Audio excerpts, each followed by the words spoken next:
بسم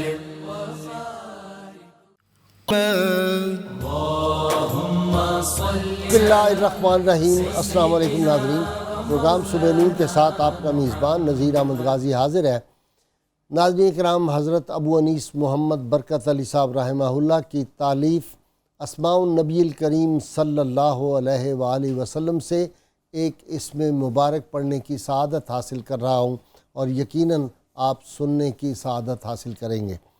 سیدنا محمد صلی اللہ علیہ وآلہ وسلم، ہمارے سردار بار بار تعریف کیے گئے، درود و سلام بھیجے اللہ آپ صلی اللہ علیہ وسلم، آپ کی آل پاک اور آپ کے صحابہ کرام پر۔ حضرت جابر بن مطعم رضی اللہ تعالی عنہ روایت کرتے ہیں کہ حضور اکرم صلی اللہ علیہ وآلہ وسلم نے فرمایا، میرے 5 نام ہیں، میں محمد ہوں، احمد ہوں، اور میں ماہی ہوں، یعنی اللہ تعالیٰ میری وجہ سے کفر کو مٹاتا ہے، اور میں حاشر ہوں، بے شک میرے قدموں پر سب لوگوں کا حشر ہوگا، اور میں عاقب ہوں، یعنی سب سے آخری نبی ہوں۔ اسی طرح روایات میں آتا ہے کہ نبی کریم صلی اللہ علیہ وآلہ وسلم کے دادا حضرت عبد المطلب نے آپ صلی اللہ علیہ وسلم کا نام نامی اسم گرامی محمد رکھا، اور اسی نام پر آپ صلی اللہ علیہ وسلم کا عقیقہ کیا۔ جب لوگوں نے پوچھا کہ اے عبد المطلب، آپ نے اپنے پوتے کا نام محمد کیوں رکھا ہے؟ آپ کے آباء و اجداد میں سے کسی کا بھی یہ نام نہیں رہا ہے؟ تو آپ نے جواب دیا کہ میں نے اس امید پر محمد نام رکھا کہ اللہ تعالیٰ آسمانوں میں اس کی تعریف فرمائے گا، اور زمین میں خدا کی تمام مخلوق اس کی تعریف کرے گی۔ ناظرین کرام، اللہ کریم نے 2 چیزوں کی حفاظت کا ذمہ لیا ہے۔ ایک اللہ تعالیٰ نے اپنی کتاب قرآن حکیم کا، اس کی حفاظت کا ذمہ، اور دوسرا صاحب کتاب اپنے محبوب رحمت عالمین جناب محمد مصطفیٰ صلی اللہ علیہ وسلم کا۔ قرآن حکیم کے بارے میں اللہ تعالیٰ نے ارشاد فرمایا، اِنَّا نَحْنُ نَزَّلْنَا الذِّكْرَ وَإِنَّا لَهُ لَحَافِظُونَ، یقیناً ہم نے اس کتاب کو نازل کیا ہے اور ہم ہی اس کی حفاظت کرنے والے ہیں، ہم اس کی حفاظت کریں گے۔ اور اپنے محبوب کریم صاحب کتاب صلی اللہ علیہ وسلم کے بارے میں ارشاد فرمایا، وَاللَّهُ يَعْصِمُكَ مِنَ النَّاسِ، اے محبوب صلی اللہ علیہ وسلم، ہم لوگوں سے آپ کی حفاظت کرتے ہیں اور آپ کو محفوظ کر دیا ہم نے لوگوں سے۔ 14 صدیاں یا 14.25 صدیاں اس بات کی گواہ ہیں کہ قرآن حکیم بہت لوگوں نے کوششیں کی کہ وہ کسی طرح کوئی انٹرپولیشن، کوئی تضادات قرآن حکیم میں تلاش کر لیں۔ ایک لمبی فہرست ہے ان اٹیمپٹس کی جو اسلام کے دشمنوں نے کی، لیکن آج تک کامیابی نہیں ہوئی۔ میں صرف ایک واقعہ کی طرف اشارہ کرنا چاہتا ہوں۔ ڈاکٹر محمد حمید اللہ صاحب نے اس کا ذکر کیا ہے کہ 1933 میں میونخ یونیورسٹی میں وہاں کے ایک ڈائریکٹر تھے، ان سے ملنے کے لیے آئے، اور انہوں نے بتایا کہ ہم نے کوشش یہ کی کہ یہ الزام لگایا جاتا ہے کہ جو دیگر آسمانی کتب تھیں ان میں تبدیلیاں واقع ہو چکی ہیں، اور وہ آج اپنی اصلی شکل میں نہیں ہیں۔ نہ صرف اپنی اصلی شکل میں نہیں ہے تورات و انجیل، بلکہ جس زبان میں وہ نازل ہوئی تھی وہ زبان بھی اب دنیا میں ناپید ہو چکی ہے۔ تو انہوں نے کہا کہ یہ خیال یہ کیا گیا کہ قرآن حکیم جو ہے اس کے بارے میں بھی ریسرچ ہونی چاہیے کہ اس میں بھی تضادات ہوں گے۔ 14 صدیاں گزر گئیں، جو پہلی صدی کا قرآن ہوگا اس میں کچھ اور الفاظ ہوں گے، بعد میں کچھ اور الفاظ ہوں گے۔ تو 43,000 نسخے مختلف ادوار کے، مختلف صدیوں کے، مختلف سالوں کے جمع کیے گئے، مختلف علاقوں سے جمع کیے گئے، اور اس پہ جب ریسرچ کی تو جو ڈائریکٹر تھا وہ ڈاکٹر حمید اللہ صاحب کو جب پیرس میں ملنے کے لیے آیا تو اس نے کہا، جناب ہم نے بے پناہ کوششیں کی، لیکن اس کے باوجود قرآن حکیم جو پہلی صدی کا تھا، جو رسول اکرم صلی اللہ علیہ وسلم کے قلب اطہر پہ نازل ہوا، اور جو سیدنا صدیق اکبر نے نسخہ پہلا تیار کروایا تھا، اور پھر سیدنا عثمان ذوالنورین نے جو نسخے تیار کروائے تھے، آج کا مسلمان بھی وہی قرآن حکیم پڑھ رہا ہے، اس میں کوئی فرق نہیں ہے۔ ہم نے اس کا آپس میں موازنہ کیا ہے۔ کہیں کوئی کتابت کی غلطی تھی کہ اللہ کا لفظ لکھا تو کاتب غلطی سے الف کو چھوڑ گیا، یا کہیں بسم اللہ لکھتے ہوئے کاتب بسم اللہ کی بے کو چھوڑ گیا۔ قرآن کا کانٹیکس وہی ہے جو پہلی صدی ہجری کا تھا، وہی آج دنیا بھر میں ہے، کیونکہ اللہ تعالیٰ نے اس کی حفاظت کا ذمہ لیا ہوا تھا۔ اور یہاں ایک آپ کی دلچسپی کے لیے بات عرض کر دوں، انسائکلوپیڈیا آف برٹینیکا کا 8th ایڈیشن جو ہے، اس میں قرآن پہ جو مضمون لکھا گیا، جو آرٹیکل ہے، وہ نول دیکی نے لکھا تھا۔ یہ جرمن سکولر تھا اور قرآنیات پہ اتھارٹی سمجھا جاتا تھا۔ اس نے لکھا all our efforts have failed to find interpolation in قرآن۔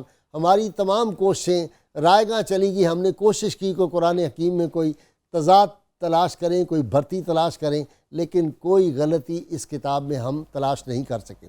اسی طرح نبی عالمین صلی اللہ علیہ وسلم کی سیرت پاک کا تحفظ اللہ نے ایسے کیا، جس طرح صحابہ کرام میدان احد میں قربان ہو گئے رسول اللہ صلی اللہ علیہ وسلم پہ اور آپ کی حفاظت کی۔ آج 14.25 صدیاں بعد یہ غازیان اسلام اس وقت سے لے کر آج تک رسول اللہ صلی اللہ علیہ وسلم کی ناموس پہ پہرا دے رہے ہیں، اور اپنی جانوں سے، اپنے خون سے، اپنے مال سے یہ امت جو ہے، اس لیے قرآن کی بھی حفاظت کی اور صاحب قرآن کی عصمت کی حفاظت کی، اور قیامت تک جب تک غیرت مند ماؤں کی اولاد اور غیرت مند مسلمان زندہ ہے، وہ قرآن اور صاحب قرآن کی عصمت کی حفاظت کرتے رہیں گے۔ آج ہمارا موضوع جو ہے وہ ہے قرآن حکیم کی ترتیب و تدوین، اور میرے ساتھ ملک کے 2 بڑے اسکالر حضرات تشریف فرما ہیں۔ مفتی محمد فاروق القادری صاحب، آپ ان سے واقف ہیں، میرے مہمان بنتے رہتے ہیں، اور نوجوان اسکالر اور بڑے صوفی ڈاکٹر محمد نوید اظہر صاحب جو ہیں، یہ بھی دونوں حضرات میرے مہمان بنتے رہتے ہیں۔ مفتی صاحب، پہلا قرآن مجید کی حفاظت کے حوالے سے خود قرآن نے گواہی دی۔ بسم اللہ الرحمن الرحیم، اللہم صلی وسلم وبارک علیہ۔ قاضی صاحب کی بلا قرآن مجید چونکہ کلام الہی ہے اور اللہ کریم نے اس کی حفاظت اور صیانت کا ذمہ اپنے کرم پر لے رکھا ہے۔ سبحان اللہ۔ ایک آیت مقدسہ آپ نے تلاوت کی، میں بھی ایک آیت پیش کرتا ہوں۔ ارشاد فرمائے ان علینا جمعہ وقرآنہ، کہ ہمارے ذمہ کرم ہے، ہم ہی قرآن مجید کو جمع کریں گے اور اسی کو آگے یہی قرآن مجید پڑھا جائے گا۔ ٹھیک۔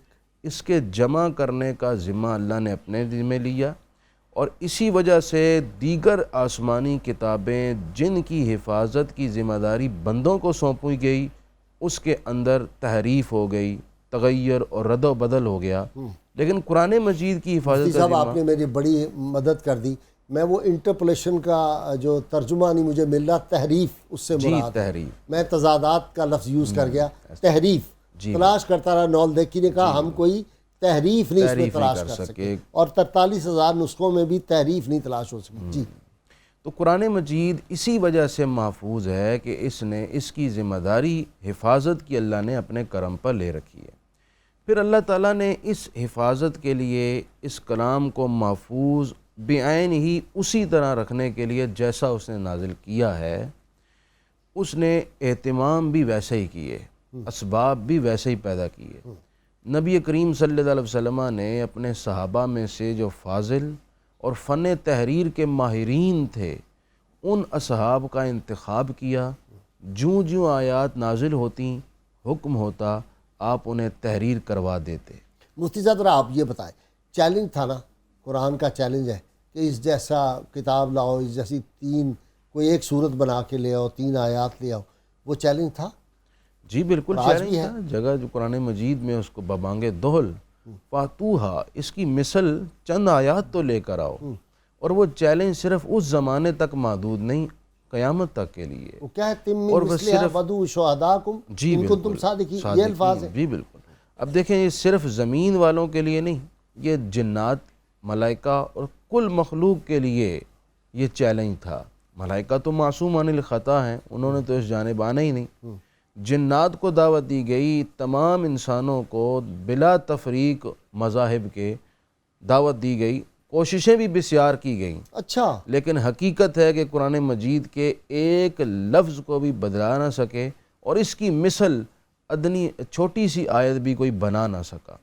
مثلا دیکھیں قرآن مجید کی صورت ہے سورہ فیل، الم تر کیف فعل ربک باصحاب الفیل، ایک صورت بنائی مسیلمہ کذاب نے، وہ الفیل و مالفیل، الفیل ملفیل، ہاتھی، تمہیں کیا معلوم ہاتھی کیا ہے؟ تو ایک چھوٹا سا بچہ کھڑا ہو گیا، اس نے کہا ہم سب کو معلوم ہے ہاتھی کیا ہوتا ہے، اس میں تعجب کی بات کیا ہے؟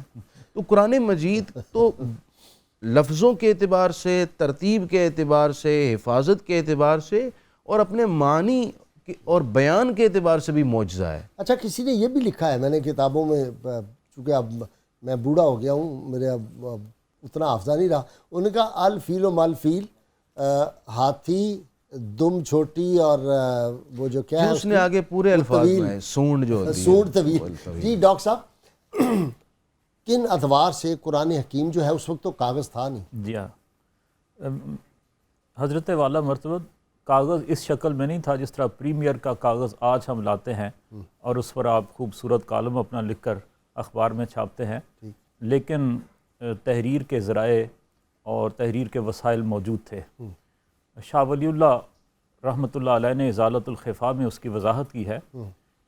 ایک چیز تھی جس کو رکا کہتے تھے، چمڑے کے اوراق ہوتے تھے، جب کھال کسی جانور کی اتاری جاتی ہے تو اس پر سے کیمیکل لگا کر اون، وول جو ہے وہ الگ کر لی جاتی ہے، اور پھر کیمیکل لگا کر اس کھال کو خشک کر لیا جاتا ہے۔ ٹھیک، جب وہ خشک ہو جاتی ہے تو باریک ہو جاتی ہے۔ ٹھیک۔ اچھا یہ رسول اللہ صلی اللہ علیہ وسلم کے دور میں جمع ہونا شروع ہو گیا تھا جی قرآن؟ ہاں، جی ہاں۔ بعض لوگ اعتراض کرتے ہیں یہ بہت بعد میں ہوا ہے۔ جی نہیں، یہ بالکل غلط بات ہے۔ اس کے علاوہ پتھر کی سلیٹیں تھیں جو باقاعدہ طور پر تحریر کے مقاصد کے لیے بنائی جاتی تھیں۔ ٹھیک، اس کے علاوہ کھجور کا جو تنا ہوتا ہے، اس سے جہاں شاخیں نکلتی ہیں وہ جڑ کا بنیادی حصہ موٹا ہوتا ہے، ٹھیک، اس کو خشک کر کے اس کے اوپر تحریر لکھی جاتی تھی۔ ٹھیک، اور اس کے علاوہ اونٹ کے شانے کی ہڈی جو چوڑی ہوتی ہے، موٹی ہوتی ہے، اس پر چیزیں تحریر لکھی ہوتا جاتی تھا۔ ہیں۔ ٹھیک ہے جی۔ قرآن مجید ایک ایسی کتاب زندہ ہے جس کے اوپر تمام اٹھنے والے اعتراضات کا جواب ہمیں قرآن مجید کے اندر سے ہی مل جاتا ہے۔ جی، ہم اس سے پوچھتے ہیں تجھے بھیجا کس نے؟ قرآن خود بتاتا ہے۔ ہم اس سے پوچھتے ہیں تو نازل کس پر ہوا؟ قرآن خود بتاتا ہے۔ ہم اس سے پوچھتے ہیں کہ تو آیا کہاں سے؟ وہ خود بتاتا ہے۔ ہم اس سے پوچھتے ہیں تو نزول سے پہلے کہاں تھا؟ قرآن خود بتاتا ہے۔ تو ہم جب قرآن سے پوچھتے ہیں کہ کیا تو نزول کے وقت ہی تحریری شکل میں محفوظ ہو چکا تھا یا بعد میں تجھے لکھا گیا، تو قرآن خود ہی بتاتا ہے، اور ایک آیت میں نہیں بتاتا، کئی آیات میں بتاتا ہے۔ اللہ تعالیٰ فرماتے ہیں وَالطُّورِ وَکِتَابٍ مَسْطُورٍ، کوہ طور کی قسم اور لکھی ہوئی کتاب کی قسم، سبحان فی اللہ، رق منشور، جو جھلی کی طرح باریک چمڑے پر لکھی گئی ہے۔ اللہ، یہ جن کو ہم لخاف کہتے ہیں یا رکات کہتے ہیں، یہ وہ چمڑے کی قسم تھی جو باریک چمڑا، نہایت نفیس چمڑا اس زمانے میں عبارت لکھنے کے لیے استعمال ہوتا تھا۔ ٹھیک، پھر قرآن مجید کے آغاز میں ہی آپ دیکھیں، فرمایا ذالک الکتاب لا ریب فی، یہ کتاب یعنی کتاب کا تصور موجود تھا نزول قرآن کے سبحان وقت۔ اللہ، ذالک الکتاب، ہاں یہ وہ کتاب ہے لا ریب فی جس میں کوئی شک نہیں۔ تو اگر کتاب کا تصور اس دور کے انسان کے ذہن میں نہ ہوتا تو اللہ تعالیٰ کیسے کہتے کہ یہ کتاب ہے؟ پھر فرمایا لا یمسہ الا المطہرون، اسے نہیں چھو سکتے مگر وہ لوگ جو پاک ہوں، پاکیزہ ہوں، پاکی کی حالت میں چھو سکتے ہیں۔ تو چھونا اس چیز کے لیے ممکن ہوتا ہے جو تحریری صورت میں موجود ہو، اگر وہ سینے میں ہو، یادی شکل میں ہو، حافظے کا حصہ بنی ہوئی ہو، اس کو ہم چھو نہیں سکتے۔ ٹھیک۔ اچھا جی، مفتی صاحب، رسول اللہ صلی اللہ علیہ وسلم کے دور میں ہی کتابت شروع ہو گئی تھی قرآن جی کی؟ بالکل، حفاظ تو سارے صحابہ تھے بالکل تقریباً۔ دیکھیں جی، عرض کروں کہ اس میں دو تین باتیں ہیں۔ ایک بات یہ ہے کہ قرآن مجید کی کتابت اور تحریر دور رسالت میں ہونا شروع ہو گئی، بلکہ آپ نے خود، جیسے میں نے عرض کیا ہے کہ صحابہ اکرام کو منتخب کر رکھا تھا، ٹھیک، جنہیں کاتبین وحی کہا جاتا ہے، ٹھیک، وہی لکھنے والے۔ جن کے سردار زید بن ثابت رضی اللہ زید بن ثابت تھے، ان میں ابو موسیٰ اشعری تھے، ان میں حضرت سالم تھے، حضرت معاذ بن جبل تھے، ان میں حضرت علی تھے، حضرت عثمان غنی تھے۔ جی اچھا، میں عرض یہ کروں لکھی جاتی تھی وہی، اور ان کی تعداد تقریباً 25 تھی، لیکن تحقیق کے مطابق 60 تک تعداد ملتی ہے جو صحابہ اکرام قرآن مجید لکھا کرتے تھے۔ ٹھیک، نبی کریم علیہ الصلوۃ والسلام 2 ارشادات فرماتے، ایک تو قرآن مجید لکھواتے تھے، اس کے ساتھ یہ حکم بھی دے دیتے تھے کہ ترتیب کے لحاظ سے یہ جو آیت اتری ہے یہ فلاں صورت میں فلاں نمبر پر آئے گی، یہ بھی آپ احتیاط کروا دیں۔ سبحان اللہ۔ لیکن چونکہ آپ صلی اللہ علیہ وسلم کے دور میں جو قرآن لکھا گیا وہ متفرق تھا، ٹھیک، یعنی مختلف اجزاء میں لکھا، ٹھیک، ایک مصحف میں ایک کتاب کے اندر وہ سارے کا سارا ایک جگہ جمع نہیں تھا، لیکن سینوں میں ایک ہی جگہ اسی سینوں میں ترتیب سے حفظ محفوظ۔ سب سے پہلے نبی پاک کے سینے میں محفوظ ہوا، سبحان اللہ۔ آپ صلی اللہ علیہ وسلم سے پھر صحابہ اکرام، بیر معونہ پر 70 صحابہ شہید ہوئے، اسی طرح یمامہ میں 700 حفاظ شہید ہوئے، اور 4 خلفات تک حفاظ تھے۔ اور حضرت عمر نے تو آرڈر کر دیا تھا ہر فوجی جو ہے وہ ساتھ حافظ قرآن بھی حافظ ہوگا۔ قرآن بھی ہوگا۔ تو اسی طرح حفظ کا بہت بڑا اہتمام تو قرآن مجید کو سینوں میں محفوظ کرنے سے ہوا۔ دوسرے نمبر پر کتابت۔ آج بھی مفتی صاحب دنیا میں کسی کتاب کے حافظ ملتے ہی نہیں، ملتے ہی نہیں، ویسے ہی کوئی بھی کتاب ہو ایسا ہی ہے۔ اس کا حافظ نہیں آپ کو ملے گا۔ گزشتہ امتوں میں بھی زبور، تورات، انجیل کے حفاظ صرف انبیاء تھے، امتوں میں افراد کوئی حافظ نہیں تھا۔ آپ کو میں دلچسپ بات سناؤں، بہت ہی انٹرسٹنگ۔ لاس اینجلس سے جو وہاں کا سائیکلسٹ تھا بڑا، وہ پاکستان میں آیا، پیر کرم شاہ صاحب سے ملا، بڑی لمبی داستان ہے، انہوں نے ان کو میری طرف ریفر کر دیا۔ کرسچن تھے، بہت اونچا لمبا جوان، 6.25 فٹ کا، اس کا نام تھا ڈیوڈ فرانسس سمتھ۔ بعد میں مسلمان ہو گئے تو ان کا نام رکھا محمد عابد داؤد، میں نے یہ نام سجیسٹ کیا، اور پیر کرم شاہ رحمۃ اللہ علیہ نے اس کی توثیق فرمائی۔ ماشاءاللہ۔ بہت بڑی تقریب لاہور میں ہوئی تھی۔ وہ مسلمان ان کے ہونے میں سب سے بڑی بات کیا تھی کہ اس وقت میرے والد گرامی حضرت میاں جی رحمۃ اللہ علیہ کی عمر کوئی 80 برس کے قریب تھی۔ تو بیٹھے ہوئے تھے، وہ قرآن کی تلاوت کر رہے تھے، اور کتاب قرآن شریف انہوں نے بند کیا ہوا تھا، ایسے کر کے ہاتھ رکھ لیتے نا حفاظ بیچ میں۔ تو اس نے کہا کہ یہ مجھ سے پوچھا کہ یہ پڑھ نہیں رہے دیکھ کے ہمارے ڈرائنگ روم میں بیٹھے ہوئے۔ میں نے کہا یہ ساری کتاب ان کو یاد ہے۔ اس نے کہا یہ تو ممکن ہی نہیں ہے۔ میں نے کہا تم کوئی صفحہ اس کا کھولو، پکڑو، اور تم پیج سے پہلا لفظ میں پڑھوں گا اور پھر دیکھنا وہاں سے شروع ہو جائیں گے۔ تو 5-7 جگہ سے جب پڑھا تو آگے وہ میاں جی رحمۃ اللہ علیہ شروع ہو جاتے۔ اس چیز نے اس کو اتنا متاثر کیا، وہ اتنا موٹی، اس نے دیکھا کتاب ہے اور اتنی عمر کے بزرگ، اور یہ ساری ان کو یاد ہے۔ میں نے کہا یہ ہمارے تو بچوں کو بھی یہ یاد ہوتی۔ حضور غازی صاحب یہ قرآن مجید کا معجزہ ہے، اتنی ضخیم کتاب 7 سال، 5 سال کے، 6 سال کے بچے کے دل میں محفوظ ہو جاتی ہے۔ بلکہ میں آپ کو ایک دلچسپ بات بتاؤں، ہمارے ادارے میں ایک نابینا حافظ ہے، نابینا بچہ ہے، وہ تقریباً 5 سال کی عمر میں اس کو داخل کرایا گیا۔ تو ماں باپ نے سمجھا کہ اب یہ تو اسکول جا نہیں سکتا اور کسی کام کا ہے نہیں۔ ہمارے ہاں تصور یہ بن چکا ہے جو بچہ کسی کام کا نہیں ہے اس کو دین پڑھنے کے لیے بھیج دو، اور پھر دنیا دیکھتی ہے کہ سب سے زیادہ کامیاب دین کی وجہ سے وہی بچہ ہو جاتا ہے۔ سبحان اللہ، ایسا ہی۔ اب غازی صاحب حیرانگی کی بات ہے کہ صرف 9 ماہ میں نابینا بچے نے قرآن مجید حفظ کر لیا۔ سبحان اللہ، دلوں میں خود بخود اپنی جگہ بنا لیا۔ سبحان اللہ۔ کتاب ہی ایسی، کلام ہی اتنا پرتاثیر۔ اچھا جناب ڈاکٹر صاحب، یہ پہلی دفعہ کب مرتب ہوا ایک جگہ پہ جی ہاں، سارا قرآن؟ نہ کیوں ممتاز ہو اسلام دنیا بھر کے دینوں میں، نہ کیوں ممتاز ہو اسلام دنیا بھر کے دینوں میں، وہاں مذہب کتابوں میں، یہاں قرآن سینوں میں۔ واہ، وہاں مذہب کتابوں میں، سبحان اللہ، یہاں قرآن سینوں میں۔ واہ واہ واہ۔ رسول اللہ صلی اللہ علیہ وسلم کے حوالے سے کتاب المغازی قدیم ترین ہسٹوریکل ریسورس ہے۔ امام بخاری کی ہے؟ جی نہیں، ابن اسحاق کی، ابن اسحاق کی، سوری میں بھول گیا۔ وہ تاریخی ایک دستاویز ہے ہمارے پاس۔ اس میں ہمیں ملتا ہے کہ رسول اللہ صلی اللہ علیہ وسلم پر جب بھی قرآن مجید کی کوئی عبارت نازل ہوتی تھی تو آپ پہلے اسے مردوں کی محفل میں بیان فرماتے، تلاوت کرتے، اور اس کے بعد عورتوں کی ایک خصوصی محفل میں اس کی تلاوت کرتے۔ ٹھیک۔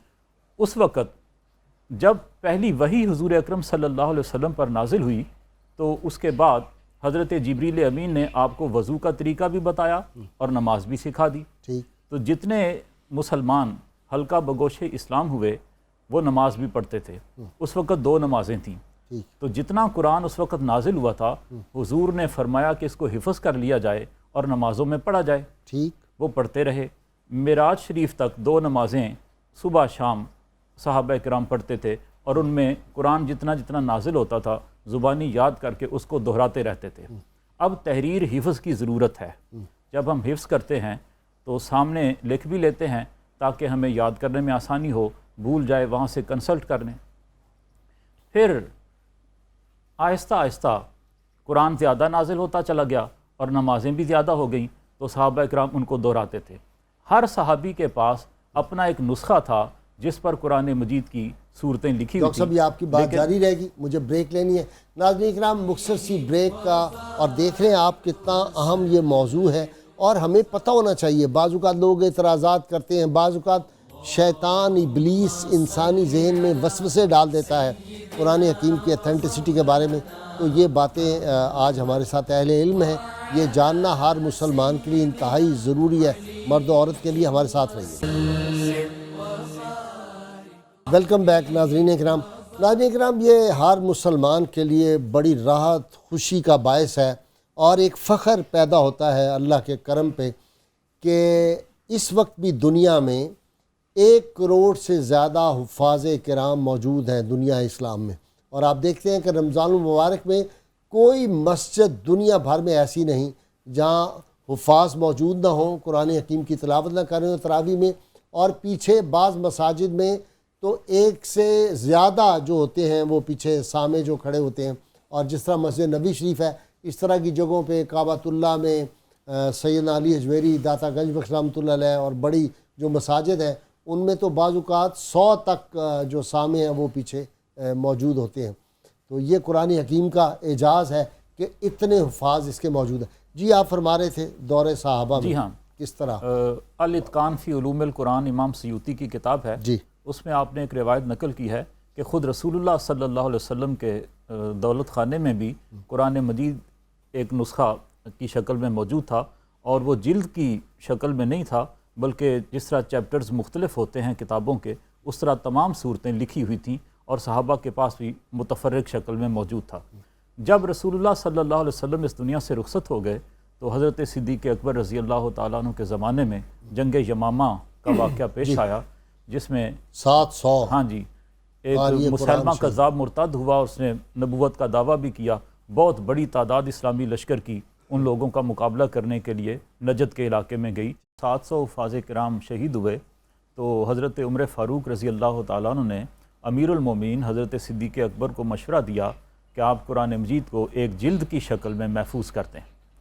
تو حضرت ابوبکر صدیق رضی اللہ تعالیٰ عنہ خلیفۃ الرسول بھی تھے اور فناف الرسول بھی تھے، فوری طور پر سبحان اللہ، فوری طور خلیفۃ الرسول بھی تھے اور فناف الرسول اور فناف الرسول بھی تھے۔ واہ واہ۔ اور فوری طور پر آپ کی زبان فیض ترجمان سے نکلا کہ جو کام رسول اللہ صلی اللہ علیہ وسلم نے نہیں کیا میں کیسے کروں، میں آپ سے سبقت لے جاؤں۔ ٹھیک۔ تو حضرت عمر فرماتے رہے، ان کی بارگاہ میں عرض کرتے رہے اس میں خیر ہے، اس میں خیر ہے، اس میں خیر ہے، بار بار جب دہرایا اس جملے کو تو اللہ تعالیٰ نے حضرت صدیق کا سینہ اس کے لیے کھول دیا۔ آپ نے جو خصوصی کاتب وحی تھے حضرت زید بن ثابت، ان کو بلایا، ان سے بھی مشورہ کیا اور ان کو مقرر کر دیا حکومتی سطح پر کہ وہ تمام صحابہ کرام سے قرآن مجید کے نسخے لے کر ان کو ایک جگہ ایک جلد میں اس ترتیب کے ساتھ جمع کر دیں جو رسول اللہ صلی اللہ علیہ وسلم نے حفاظ کرام کو سکھائی تھی، جو تراویح میں پڑھی جاتی تھی اور جو صحابہ کے ذہنوں میں اچھی طرح بیٹھ چکی تھی۔ تو زید بن ثابت نے اس پر کام شروع کر دیا اور تدوین کے 2 بنیادی اصول جو تھے وہ مقرر کیے۔